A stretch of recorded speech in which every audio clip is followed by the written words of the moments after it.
Hello, everyone, and welcome back to the Edison Club.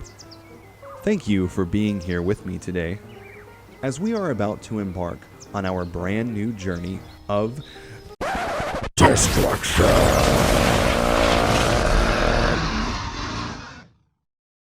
Are you into high-rarity snobbery? I am not worthy. Or perhaps you prefer the common man's bargain hunt?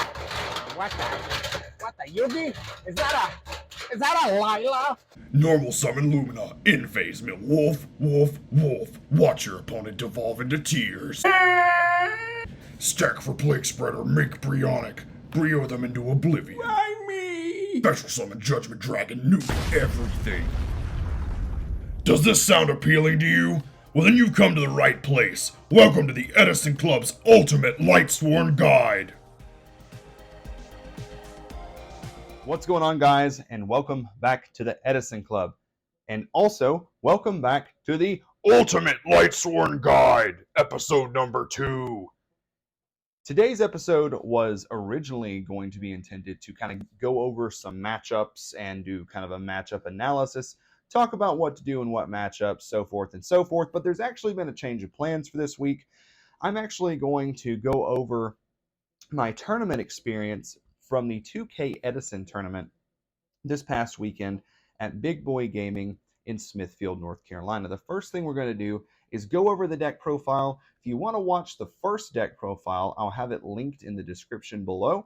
And I kind of wanted to go over the deck, do a little bit more in-depth analysis of the deck. That other deck profile that I did was very late at night. I was very tired. I woke up at 6 o'clock that morning, traveled close to 3 hours to get to Smithfield, set up the stream, watched the stream all day, looked over my shoulder to make sure no one was high-stepping it out of the shop with my laptop, and played 9 rounds of Yu-Gi-Oh! Then went back to a hotel and made a deck profile at midnight. So maybe not one of my better ideas.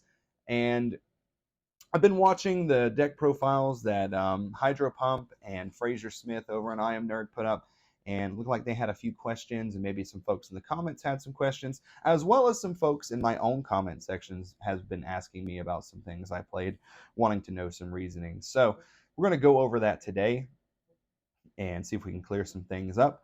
And I'll tell you guys anything that I would like to do differently next time.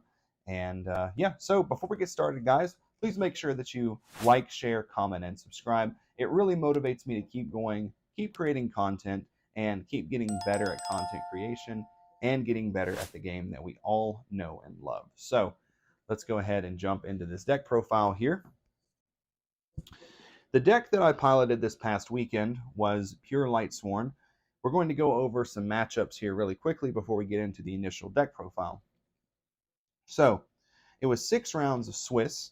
Round 1, I played against Welly Dad, and it was a good match. My opponent his deck didn't really get to do what his deck really wanted to do, and he had weak openers both times, so I really kind of just felt like I was going to gas pedal and just throw the kitchen sink at him and just hope for the best in that matchup, because I've learned that with Lightsworn versus zombies, a lot of the times you really just do not want to be able to give your opponent extra turns, let them gain a lot of advantage on you and stuff like that. So really kind of just trying to gas pedal him. Round 2, I played against Diva Zombie, and that was a very grindy game. Note-taking was also allowed at this event, so he did Trap Dust shoot me on turn 1, and he had complete knowledge of my hand throughout the rest of the game. Round 3 was my first loss, which was to Raikoko, Vayu Turbo. Round 4, I managed to beat my friend Ron, Diva Hero Beat. That was the first time, and I do believe the only time, I summoned Gores throughout the whole tournament. And oddly enough, it was on burn damage from Armory Arm. He attacked over my Mistworm, burned me for 25. Just so happened I had no other cards on the field. I dropped Gores, hit him back for 2,500, had Judgment Dragon in my hand, which that 2,500 he took put him under the 3K threshold, so that's how I managed to win that one. Round 5, I played against my friend Jacob, who I went to Philadelphia with earlier this year. He was on Frogs. Once again, that's a matchup where I feel like you kind of just have to throw everything you can at them and try to get going early. Managed to beat him. Round 6, I played against Quick Draw, Messenger of Peace. Very scary deck, actually. Can put up a lot of advantage really quickly and really start to recycle resources very quickly. And that was when I learned that Prohibition was just kind of like Royal Oppression Junior. I actually side decked Prohibition, which we'll get into that when we get into the side deck, but primarily for Hero Beat, because you just declare Elemental Hero Neos Alias in that matchup, and they can't summon Alias, and it kind of hits 2 cards in one because they also can't use Gemini Spark. Round 7 was a bye because I was 4th place after Swiss in top 4 in the way they did this tournament. Got a free bye. Round 8 was against Frogs, playing against my friend Cameron Saunders, who I'm sure you guys know. And that was a very hard-fought battle. I learned just how good Dupe Lock plus Stardust Dragon is against Lightsworn in that matchup. Then round 9 was my rematch against Rai Coco, and I ended up losing to him, but it was I definitely put up a fight. I did a lot of really cool plays. At one point in the game, he had taken my Aaron with Brionic, or with Goyo Guardian. I managed to make my own Brionic, pitch a Necro Gardener, bounce the Aaron back to my hand, then pitch the Aaron, bounce his Goyo, which gave me the 4th name for Judgment Dragon. So that was pretty cool there. So we're going to go ahead and jump into this deck profile here now, and I'll kind of go over some of the things that I played with you guys. So starting things off, we have the man himself, 2 Judgment Dragon. Every time you have this card, it is just so nice. 3,000, destroys everything on the field but himself. It is a card that most people are going to try to beat you before you have the ability to actually summon this guy. And it just feels so good to summon this guy and blow up the field. It's very powerful. I personally think this is like the most powerful card in Edison format, aside from like maybe Future Fusion, stuff like that. But he's Judgment Dragon. There's not a lot to say here. Some of the Lightsworn stuff is just very, there's not a lot of explanation needed. Same thing with Honest. Sometimes you summon Honest alongside Judgment Dragon to attack for 41, put this back in your hand. I did that a few times too. It's nice because you can kind of play around Gores that way, so you're not losing your monster. You just put this back, then nuke their Gores if they have that. So that was really good there. Arcus was probably the best Lightsworn all day long. Preventing targeting against stuff like Monarchs is really good. Having like this setup here is really, really good because your Garroth's 1850, can't be targeted. Every end phase, you're going to get to mill 4 cards, probably draw some cards as well. It also works out good when you have stuff like Aaron or a Jane going up to 2100, not being able to be targeted. So then we have Lumina, which obviously is always an inclusion. She's the best one. Then we have Aaron, Lightsworn Monk, kicks back defense position stuff. This kicks some Treeborn Frogs that day, and it was really nice. 2 Celestia, which is the most feared Lightsworn, being able to mill 4 and destroy 2 cards on the field. We have 2 Lila, mentioned in my original deck profile that I kind of wanted to maybe go down to 1. I felt like 2 maybe might be too much, but I don't really think I'm going to change this deck all that much. 2 Jane, a lot of people kind of look at me funny over this, but I really like having a 2100 normal summon that mills 2. This might actually be the best Lightsworn in my opinion. It's hard to beat Celestia and Lumina, but this one's really close. Also searchable off of Rhoda. I played 3 Wolf, and my theory of Lightsworn is that the deck is meant to be milling cards like Wolf. Sometimes you're going to end up drawing this guy, and it's going to really stink. You do have some ways to make up for it, like putting him back in deck with Plague Spread or pitching him towards recharge, but I kind of just believe that the deck should be able to get free advantage by milling this card. It's high risk, high reward, but he's always there. And when you like Celestia someone's field and then hit like 1 Wolf off of it, that Celestia becomes much more threatening than it originally was. So then we have 3 Raikou, who I didn't really care for too much that day. I would actually consider cutting Raikou to 2 if it wasn't for me playing Junk Synchron, which I really liked.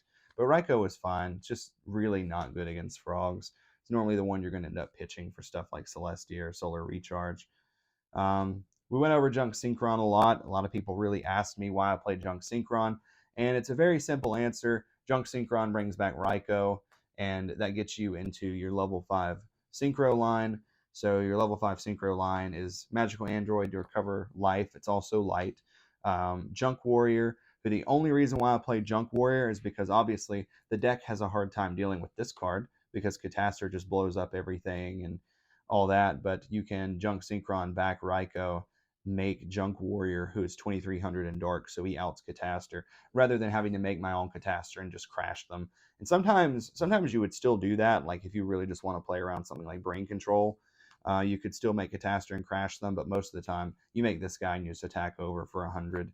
And that did come up once. That was actually a last-minute inclusion thing that I threw in there, the Junk Warrior, because I was just sitting at my kitchen table building my side deck for the event, and I was like, oh my gosh, Junk Warrior outs Cataster. So that's reason enough for me to play Junk Warrior. Junk Synchron can also kind of help you get into some other synchros you couldn't normally make, one of which is Arcanite Magician. So you can use like Lila, hit a set card, summon Junk, pull back something, make Arcanite, hit some cards.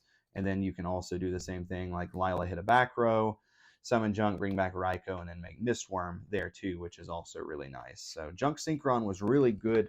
I think I'll always include this card in my deck going forward. And I also played Rhoda too, which we're not quite done with the monster cards here, but I wanted to play Rhoda for a long time in Lightsworn because you do have several targets for Rhoda within the deck. You have Jane, Aaron, not Arcus, and Garoth. These are all of your targets for Warrior in Lightsworn, but I never really felt like Rhoda was flexible enough. Like all of these are pretty much just attackers for the most part, and sometimes this is like an extra charge when you're going for Garoth, but having this card really gives this Rhoda a lot more flexibility. It lets Junk Synchron turn into a lot more cards. You also have Necrogarna, which is a target for Rhoda as well. Doesn't come up a lot, but it does occasionally come up where you would like Rhoda for Necrogarna, pitch it towards something, stack it for Plague, mill it in the end phase, pitch it off of Brio, stuff like that. So I actually, in a Switch tournament a few weeks ago, could have potentially made top 4 if I had remembered this as a Warrior. And it's too much to get into now, but don't forget that this guy is a warrior. He is not a fiend. He's not a zombie. He's a warrior. He is searchable off of Rhoda. So that kind of ties up Junk Synchron there. Just opens up your extra deck in a deck where Synchro access isn't really that easy because your only tuner is Plague Spreader Zombie, which you can't really rely on having a lot of the time. But this pretty much makes it where I have 3 tuners in the deck. So I get into the extra deck a lot more, and I really like it. So then yeah, Plague Spreader Zombie, you always play Plague Spreader and Lightsworn. You actually side this guy out against Gladiator Beast. He's just not very great. He just kind of sits there and ends up getting ready, or it's a hard matchup anyway, and this card just makes it worse. And then Gores, like I said, I only dropped Gores once, and it was on the burn damage effect, oddly enough, but it was really good for the burn damage effect because it put him below, and I could kill with Judgment Dragon the next turn. Then we have Card Trooper, who's just the unofficial Lightsworn. I think that you should always play Card Trooper in the deck. He just mills 3, gets under Bottomless, 1900, lets you draw. It's really good.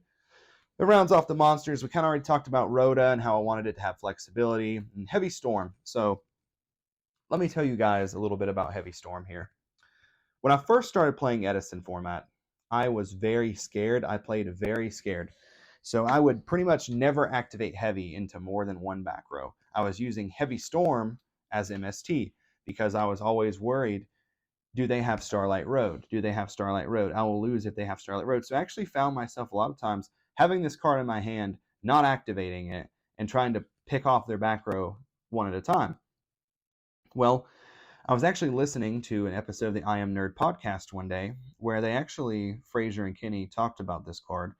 And their consensus on this card was, if you're going to put Heavy Storm in your deck, that you are putting the card in your deck to play the card. If you're not going to play Heavy when you have it, then you just shouldn't play it. You should either just take this out and play Trunade, or just don't play Heavy Storm. If you have Heavy Storm, you're going to activate Heavy Storm. And I have adapted that philosophy. And this card went from being like one of my most hated cards in the format to being one of the best. Because if you have 2 back row and I have Heavy, I'm activating Heavy. And you better have Starlight Road, because if you don't, you're losing everything. And I started to notice they had actually talked about, sometimes Frazier had mentioned that he would activate this card into like 3 back row. His opponent wouldn't have any protection and they would just lose. And I kind of thought like, well, yeah, but who's going to set that many cards without protection? You would be surprised how many people I've activated this card against and got like a +3 off of Heavy because they had no protection. And I think what it is they don't think you'll Heavy into 3 or 4 because they think that you think they have protection, even though they don't.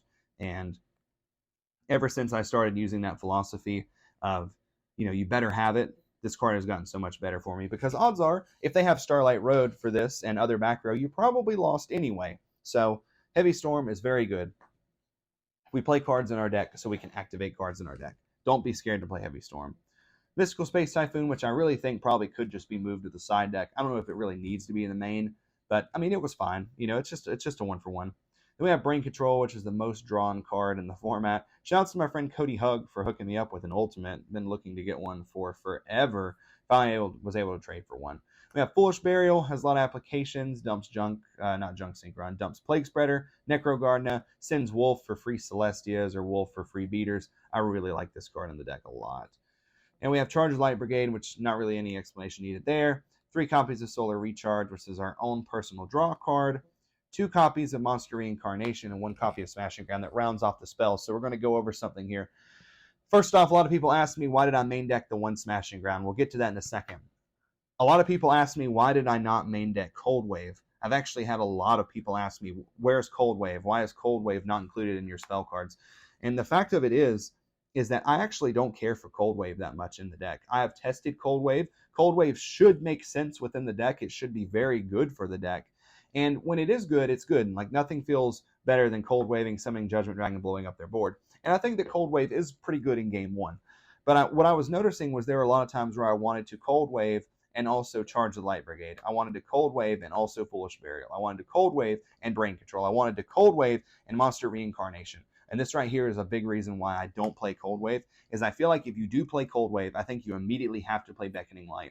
And that is because Cold Wave and Monster Reincarnation don't really go hand in hand like Cold Wave and Beckoning Light do. I can't use Cold Wave and Monster Reincarnation in the same turn, and that's a problem for the deck, because this card gets back this guy, which is the whole purpose of using Cold Wave. So that's why I chose not to play Cold Wave. There are no absolutes in Yu-Gi-Oh! I do not believe that anybody is really ever right or wrong. So I would never tell someone, I wouldn't play Cold Wave in the deck, it's not good, or that people that are playing Cold Wave are bad or whatever. That's just simply not true. There are a lot of Lightsworn players that play Cold Wave, and I'm sure that they beat the crap out of their opponent with Cold Wave. But in my opinion, my personal opinion, I don't think that Cold Wave and Reincarnation go together, and I like Reincarnation more than I do Beckoning Light. That's just my own personal opinion. So, the Smashing Ground. This was a slot I played with for days. The whole deck, all 39 cards, were how they are. It was all these cards and then these 3 Threatening Roars for a whole week. I didn't change anything other than this card. This card went from being Pot of Avarice to being Trap Dust Shoot to being Reckless Greed to being Book of Moon, and I kept going over it and I kept going over it and I kept going over it. What is this last card going to be?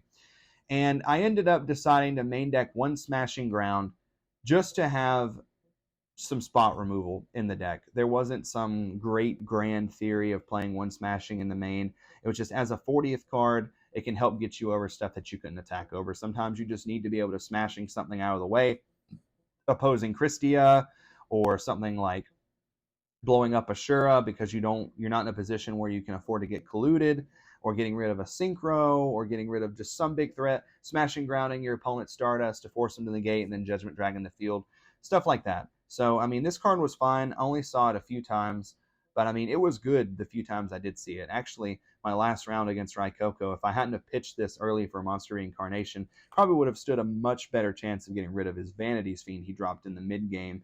But, you know, sometimes you win some, you lose some. But I think I'll continue playing it. It was completely fine. I mean, the 1-of slot's not really going to hurt anything. It can be whatever you want it to be. It can be Pot of Avarice. You could go super big and play 3 Monster Reincarnation, or this could just simply be your slot for Cold Wave if you want to include Cold Wave.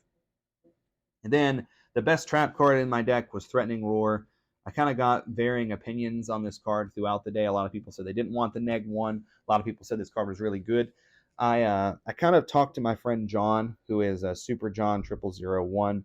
You probably see him in the comment section quite a lot under my videos. I've known him for a long time. He really kind of taught me a lot about Yu-Gi-Oh! When I was growing up. And we kind of just share the same thought process on this card. It keeps you alive, and that's important for Lightsworn, because for Lightsworn, you want a lot of turns. You want to be able to get cards in your graveyard. You want to be able to start your engine. You want to be able to grab back your JDs with Monster Reincarnation. You want to set up Lumina and Garoth. Or sometimes you just want to have something like, say, Lumina on the field or Arcus on the field. Keep your guys alive so you can Celestia and get rid of some back row on the following turn.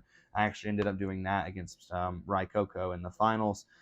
I summoned a Lumina that I drew for turn, and he kind of immediately asked me, was I using priority? And I was like, no. And he was like, you're going to attack? And I was like, no.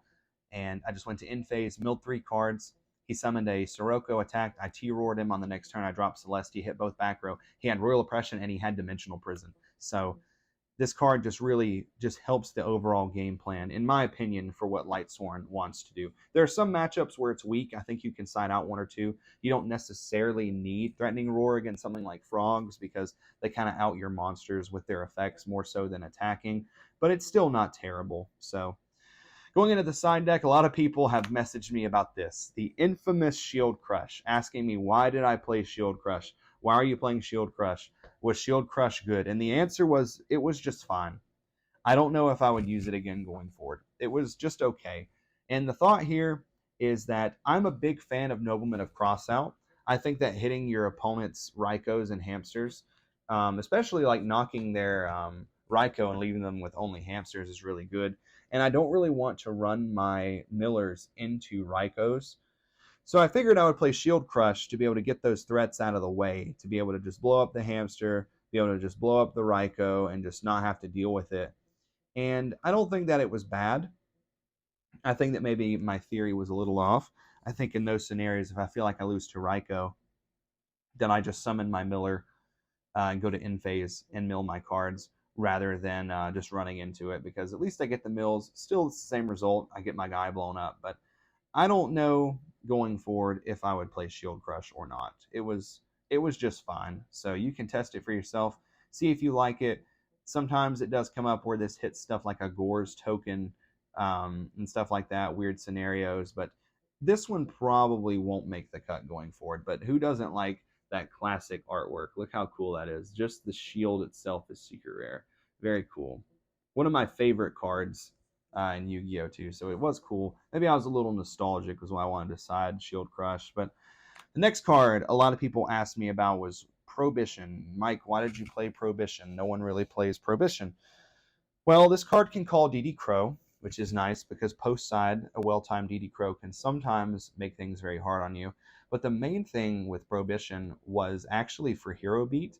I thought that Hero Beat would have a lot of representation, which there were several Hero Beat players there. My friend Yi Ching Li actually managed to, I do believe, get 4th place at the end of the day with Hero Beat.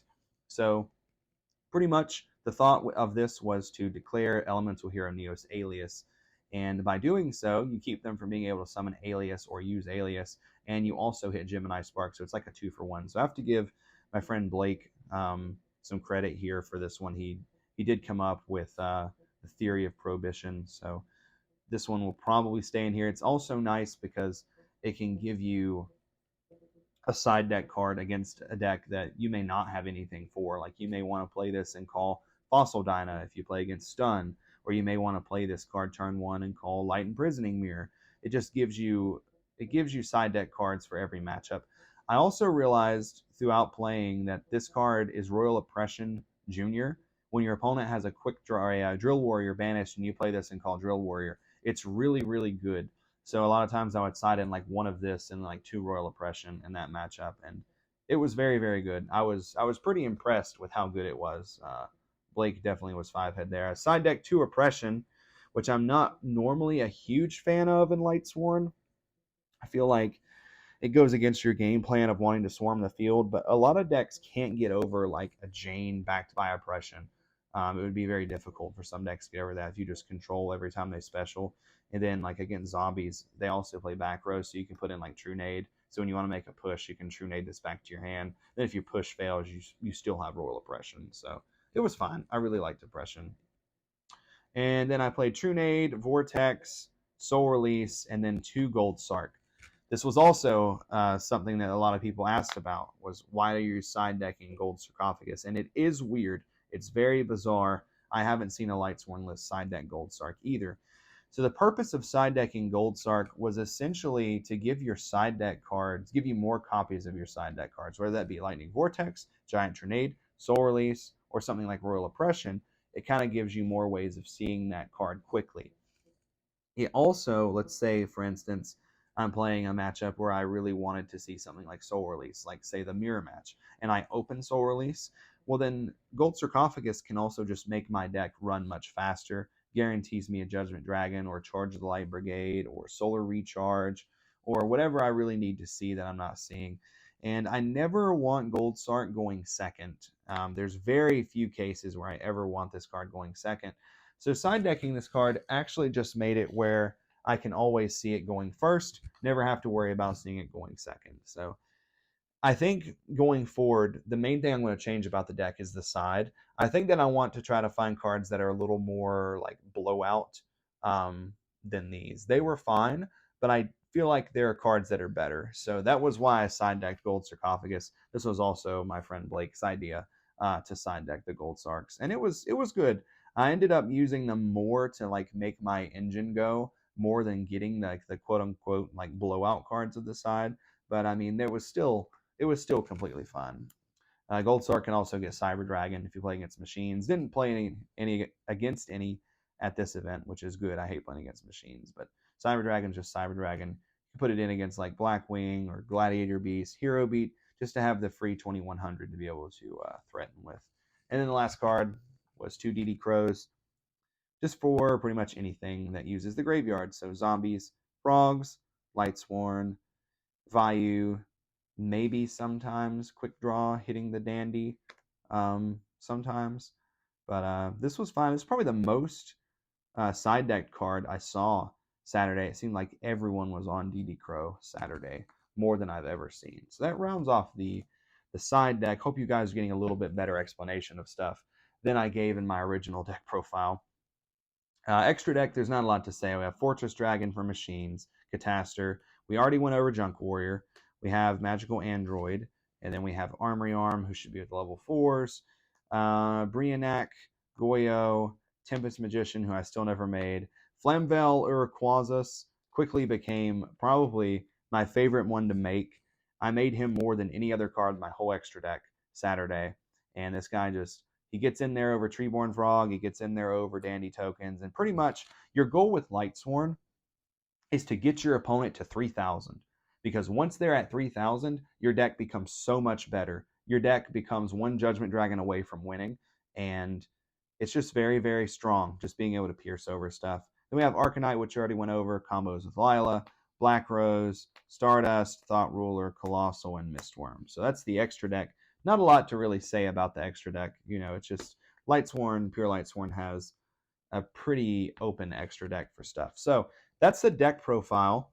And we're kind of going to go over and do a little bit of an analysis of maybe some of the matchups that I had over the weekend. So stay tuned for that, guys. Okay, so I'd kind of mentioned that we were going to go over and do like a little bit of a matchup analysis from what I played against that day. I've pretty much already covered this a couple times and some videos and some comments that I've made, but we're going to quickly kind of go over it.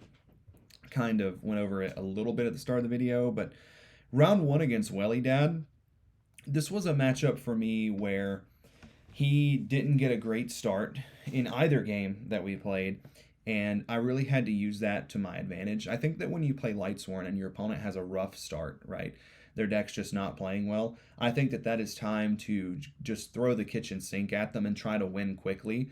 So, like, that would be a matchup where sometimes maybe you would just normal summon every single turn instead of like trying to hold Celestia for push plays, stuff like that. Just try to get in the damage. You really want to get them below 3,000, because once you get them below 3,000, your main win condition is turned on to its fullest effect, right? Being under 3k means that one Judgment Dragon resolving immediately ends the game. That's very important. So that was pretty much what I did. And game 2, he ended up having 4 set cards, and I had a Jane and an Arcus on the field, which this board is very strong attacking into back row. Every turn he's taking 3,000, and he cannot target me with anything I do. There's no Deep Prisons, there's no Book of Moon, I'm milling 4 every single turn, just everything like that. It's very, very strong. It's very good into those boards like that, and that's how I ended up beating him. He tried to Starlight Road at Chain Link 3, so pretty much he activated his own heavy. I chained Threatening Roar, and he tried to chain Road because he wasn't sure if you could do that or not. we ended up calling a judge, and obviously you can't do that chain link 3. So round 2, I played against Diva Hero, and yet again, I mean, it's zombies. It's very scary. It's very swingy. Whoever gets going first. He trap dust shooted me, and at this event you could actually take notes.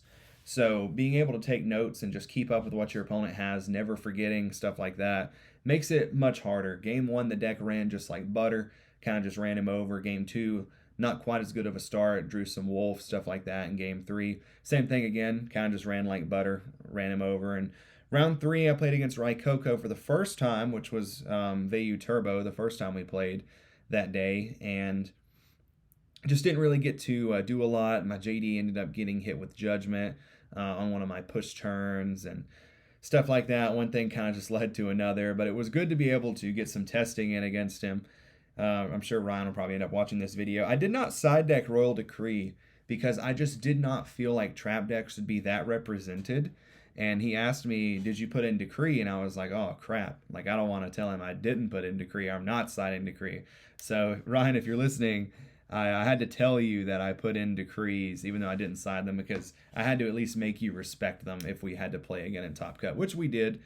And Decree would have helped me, but Decree still doesn't get over Vanity's Fiend. So round 4 was against my friend Ron. Diva Hero beat. This was the matchup I was the most scared of. And it wasn't even the deck, it was just the fact it was my friend Ron. Every time I play Ron, it always goes the same way. I win game 1 by a landslide, normally. And then game 2 and 3, I just get absolutely blown out of the game. So game 1, I thought that I was going to lose. He really did have me dead to rights. He miswormed his stuff back. He ended up dropping a Gores, and he made an Armory Arm on the Gores, hit my Mistworm, which was my only card on the field, hit me for some battle damage, and then burned me for 25. But I had Gores in my hand, and I was able to hit him back with the burn damage, and then his other 2 monsters couldn't get over my Gores. At next turn, I reincarnated back Judgment Dragon, blew everything up. He was at 3,000 or less. Game 2 was back and forth, very scary. He ended up winning that. In Game 3, Arcus really put in some work, preventing me from being targeted by stuff like Caius. So round 5 was against my friend Jacob playing Frogs. I went to Philadelphia with Jacob earlier this year, and yet again, this was a matchup where I felt like I really just needed to try to win very quickly. I felt like I needed to throw everything I had. Like, the Frog matchup is weird. You either want to do nothing against them or do a lot, in my experience with Lightsworn. And I didn't feel as if I wasn't reading Battle Fader. I really didn't feel like he had Battle Fader, so I made a lot of very quick pushes for damage. He didn't have Battle Fader. I don't know if maybe he wasn't even playing Battle Fader. Some builds don't now, but ended up beating him. Round 6 was against Quick Draw, and I win game 1.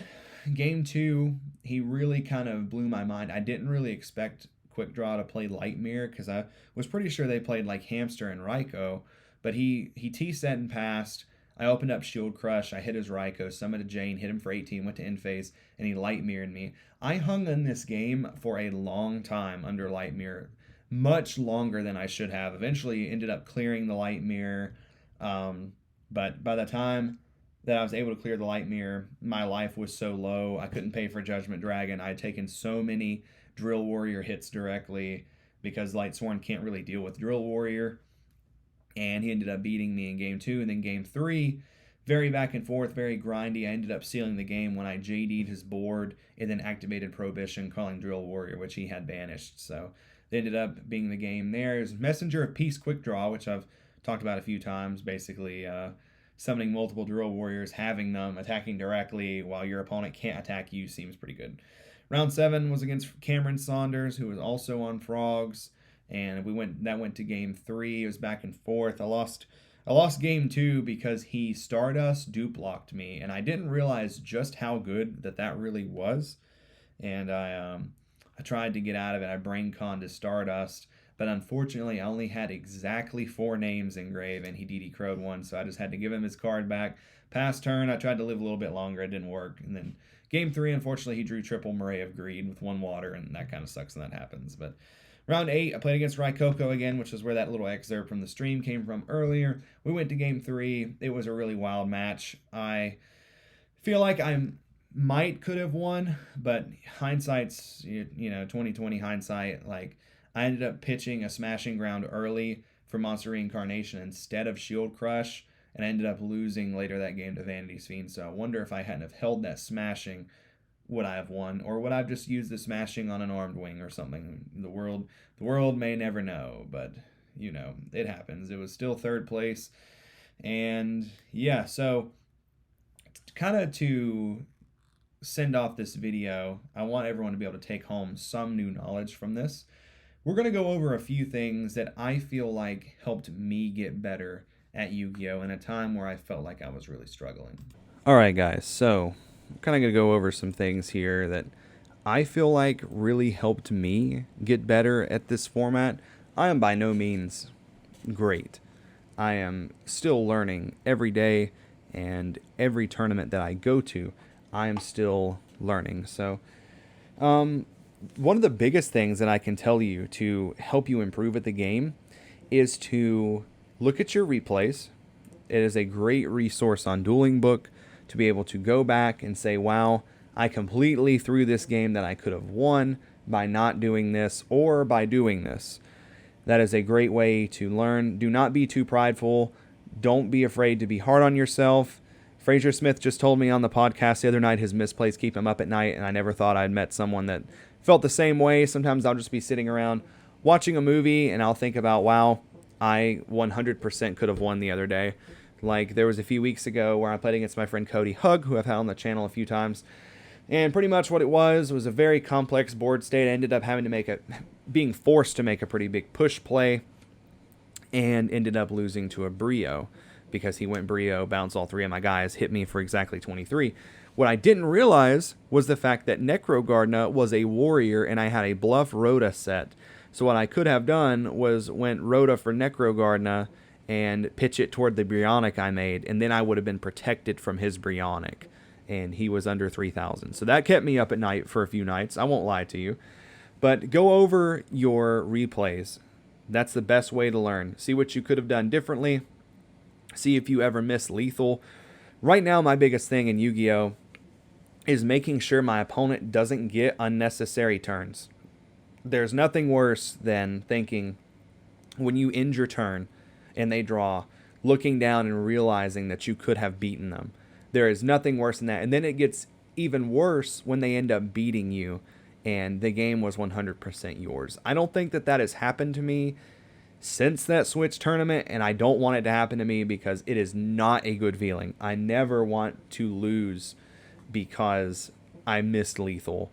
Sometimes it's very complex. I've seen people miss lethal because they didn't bring their Treeborn Frog back in attack position. That's maybe a little more forgiving. That's like so niche, but not roading for Necrogardna, pitching it for Brio, that really kept me up at night for a few days. And once again, it goes back to, why the heck is Necrogardna a warrior? I thought that dude was a fiend or a zombie, and then I immediately was like, I am so dumb. But it doesn't matter if you misplay. It's going to happen. You're going to mess up. The biggest thing is just make sure that you don't make the same mistake twice.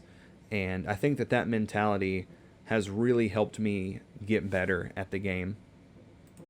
That brings us into the second topic here that I have written down. And let me start this by saying that over the course of the past few years, whether it be for modern format, Edison format, whatever, I have probably watched every single YouTube video that there is that is titled How to Get Better at Yu-Gi-Oh!, How to Improve at Yu-Gi-Oh!, so forth and so forth. I've probably watched every single one. Some I have watched multiple times.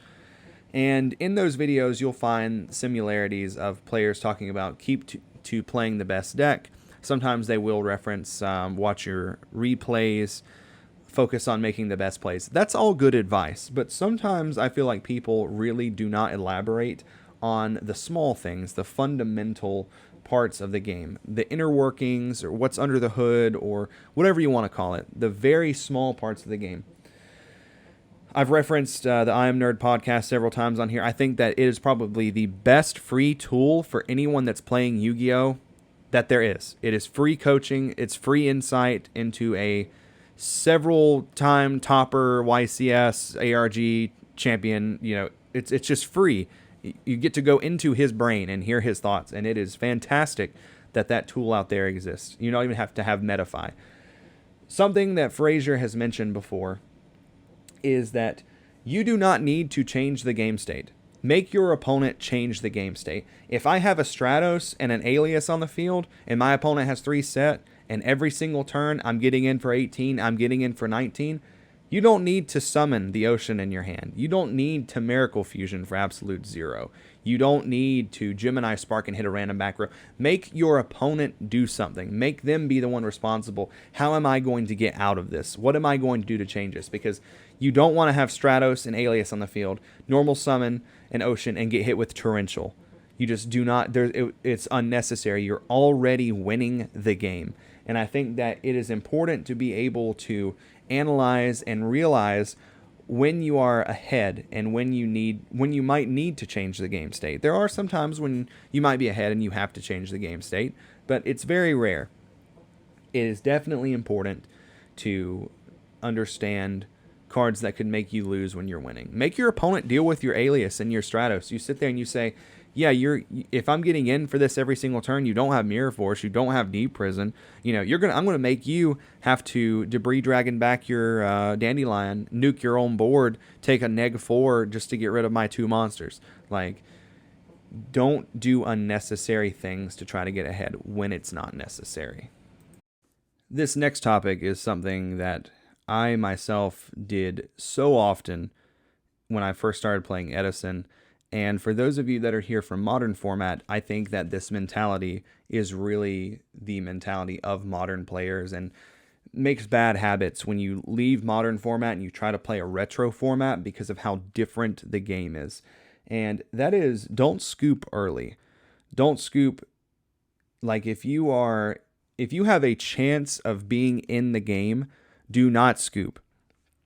Now, obviously, there are times when it's going to be appropriate to scoop. If all 5 of your monsters get hit by Mirror Force because you didn't respect Mirror Force and you have no cards in hand, your opponent has 8 cards in hand, they're getting back a Drill Warrior, they're getting back something else, then that's a good time to scoop. When I was first learning how to play Lightsworn, which, by the way, a lot of people think is just a helmet deck that you just immediately win with just by milling wolves. It is not. I do not agree with that. I would scoop so early sometimes. I would scoop very early, very quickly if I got behind.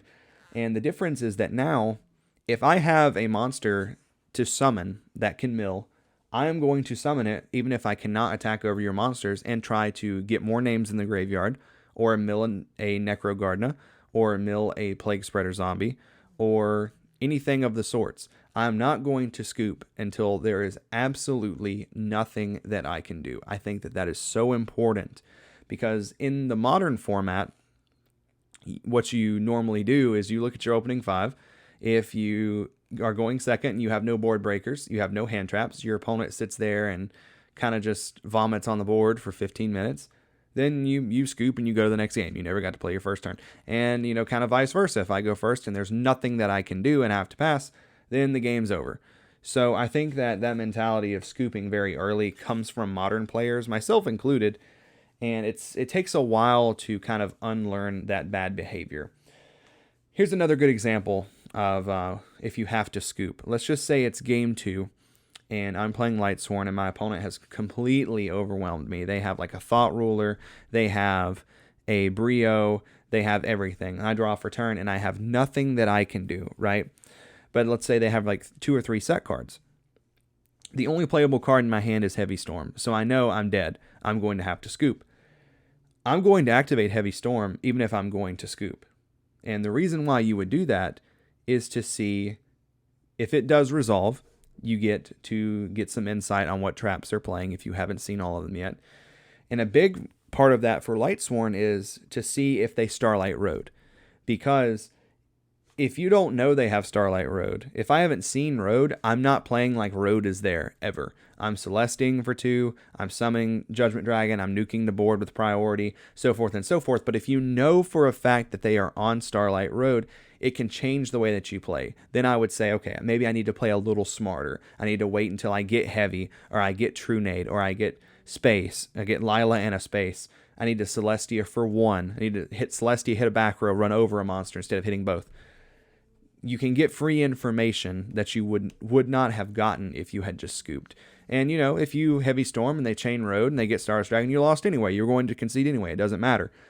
All you did was you got to see, yes, he is playing Starlight Road, so maybe I need extra back row removal. Maybe I do need this True Nade that I didn't put in. Maybe I need this. Maybe I need a Celestia for 1, so forth and so forth and so forth. And I think that is a very good mentality to have just to get the extra information. All right, so for our last discussion topic here, this is pretty much something that I've wanted to talk about as well for a little while, and this is don't play around cards that you don't know are there. So what I mean is this kind of ties into our last one where, you want to be able to play cards like Heavy Storm to see if they do have Starlight Road, so forth and so forth.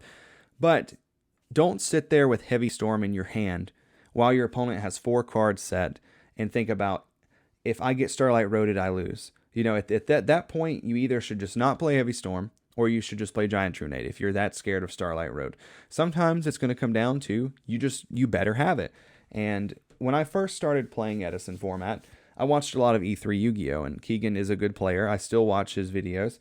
Sometimes I do think maybe he is a little too scared of some things, and that kind of got embedded in me. So I would have something like, say, Heavy Storm while my opponent had 3 back row. And I would say, well, I'm going to respect Starlight Road. I'm not going to play Heavy Storm. And I try to whittle them down, whittle through their back row, and eventually I'm looking at my own board state. I have nothing because I've gotten picked off by Deep Prison, Bottomless, and so forth and so forth, and they didn't even have protection from Heavy Storm. So you play Heavy Storm in your deck to play Heavy Storm. So play your cards. It's very important. That's a direct quote from Fraser Smith himself. Play your cards. And if there is a case where you can directly play around something. Now, I can't exactly think of a good example for Edison format of this. I'm sure that there are some out there, but a good example of this is going to be for modern format. I know that I think Dueling Lockbird is being played again now, but about a year ago when I was on Branded Despia, Dueling Lockbird was a big card. And there was no reason to never Branded Opening into a Luber in the draw phase, because you could play around DD or play around Droll and Lockbird, and whether they had it or whether they didn't. I think that that's very important sometimes when you can play around a card, but you're not having to go out of your way to play around a card. Like I said in the last topic, if I have Celestia, I haven't seen you Starlight Road me yet. I'm popping 2 with Celestia every single time until I know for a fact that you are on Starlight Road. Then I'm going to start doing it for 1. Because even though you don't want to play around something that may or may not be there, if the threat of it is there and you know that it is a credible threat. If I don't know my opponent is playing Starlight Road, they've never roaded me, there's no reason to believe that it's there. It's like, I kind of talk to people about this. I have a friend that's playing Heroes in Modern. He's scared of Nibiru. I'm like, well, they better have it. Put them on, you have to have it, or you lose. Because I kind of think that if you make a lackluster field to play around Nibiru, you lose.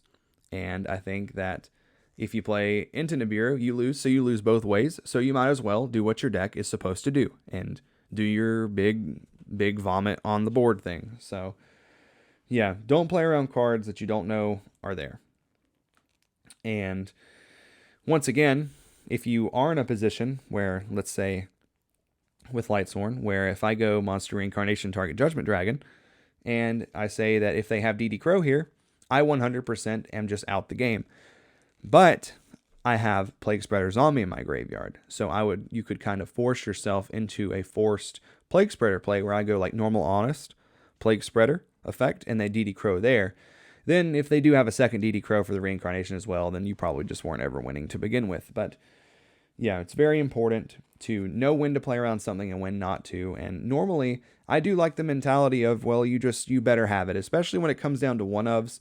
It's very hard to respect one-ofs in a format like Edison. And sometimes they're going to have it, sometimes they won't. You could play the same match 100 times, and 50 of the times they did have road, 50 of the times they didn't. And sometimes that just comes down to the game we play. All right, guys, so just some closing statements here we're going to go over. We kind of went over my third place Lightsworn deck from the 2K at the BBG tournament. Went a little more in depth with it to kind of clear the air on some things, and went over some tips to help you get better at Yu-Gi-Oh! Not changing the game state unless you have to, the better have it kind of mentality, all kinds of different things that we kind of went over in the course of this video. And I have a few, this will probably just end up me being rambling like the old man I am, but a few extra small tips for the end of this video is a few times I have referenced the fact that I think that Lightsworn is a control stall deck where you're trying to get a lot of turns. That's why I think stuff like Threatening Roar is so good in the deck. It prolongs the game, it gives you more turns. So definitely build around that mentality. I think that a lot of times people try to build Lightsworn to just be something it's not, to be this very quick OTK kill you deck. It's not like Ancient Gear Machina where it's just always going to kill you if it does what it's supposed to do. You really just want to try to prolong the game, get a lot of turns, get rid of some of your opponent's better cards, make their bottomless eat Lila and stuff instead of JD, so forth and so forth. So pay attention to what the good players are doing. I know a lot of Edison content creators kind of talk about like the disconnection between like paper Edison and Dueling book Edison. So definitely check on both. Don't just build for your local meta. Build for what your deck is supposed to do, and keep in mind your deck's ultimate game plan at the end of the day. And you know, every now and again, if you're, because I'm big into, like, I really just like to play paper Yu-Gi-Oh, but I also do keep up with what's going on Dueling Book. I feel like I get very disconnected when I play on Dueling Book. I guess I'm too ADHD or something with computers to be able to really follow what's going on. I do play on there from time to time, but I haven't played any RBETs or War Leagues or anything like that yet. But who knows? You know, it could end up happening. But pay attention to your good players. I'm fortunate enough to be in a position where most of the large tournaments I go to nearby in North Carolina, there are a lot of good players that go there. Cameron Saunders, Silchus Ruin, Hydro Pump, Raikoko, some of the best Edison players that play go to my locals. So that's a big reason why I feel like I've gotten better recently, is playing against them, listening to them talk, taking their advice. Cameron has a lot of videos where he just kind of talks about things for 45 minutes to an hour, and you really get some insight. YouTube is just a free service, especially for something like Edison format. You get a lot of information out of these guys for free, and it's stuff, I always say it's like the game inside the game is what keeps good players from, or keeps like average players from becoming good players. It's not like playing the deck. Anyone can pick up a deck and learn how to do substitute combos, or how to do Whirlwind Shura combos, stuff like that. It's the game inside the game. It's the rulings, knowing how the rulings work, seeing the small interactions, thinking like, I need to be able to do something on my opponent's board, but if I do that, I won't be able to end on a Wing Beast for my Icarus attack, and then realizing something like, oh, well, I can take my opponent's Ryza with Goyo Guardian and then still have an Icarus attack live because Ryza is a Wing Beast. It's the small things like that, in my opinion, that I felt like kept me from being the player I could be for so long. And it would be things that I would try to play way too quickly, make decisions way too fast. I'm not a slow player by any definition, but I do take my time. I do look at the plays I could do and try to go over the pros and cons to each one of those. And that's very important. And you get better by playing against players that are better than you. If you just beat up on the randoms at your locals, you'll never get any better, or at least you'll seem like you're getting better until you go to a bigger event and you just get trashed. I was going like 1-4 at Edison events that I was going to when I first started playing, and a lot of it is having to unlearn modern Yu-Gi-Oh's mentality of, look at my first hand, if it's not good, I scoop and go to the next game, or that if my first card doesn't go through, I lose the game. It's hard to get over that mentality, but you'll get there. And don't give up. It's important to not give up. Talk to people. Just keep playing. And ultimately, at the end of the day, if you think that something will work out better for you than what someone's telling you, like, a lot of people were very against me on Shield Crush being cited in Lightsworn. Just go with your gut. Go with your gut feeling. I tell people, I said Shield Crush was just fine. You know, it did what it was supposed to do, and, you know, how I thought that it would. Maybe it just wasn't quite as good as I had originally hoped that it would be. But I'm trying to think if there's anything else that I really want to add. I'm not going to let this video go over an hour. It's already way too long. But guys, I really just want to say thank you for being here listening to this, and I hope that this series is helping you get better. We are going to do like the actual matchup analysis next week, where I try to go over and say like what to side, how to side in certain matchups, what I do in those matchups. Not that everything that I do is correct or even halfway correct or whatever, but yeah, I just do what's been working for me, and I do a lot of research and talk to bigger name players and get their insight on things. That's very important.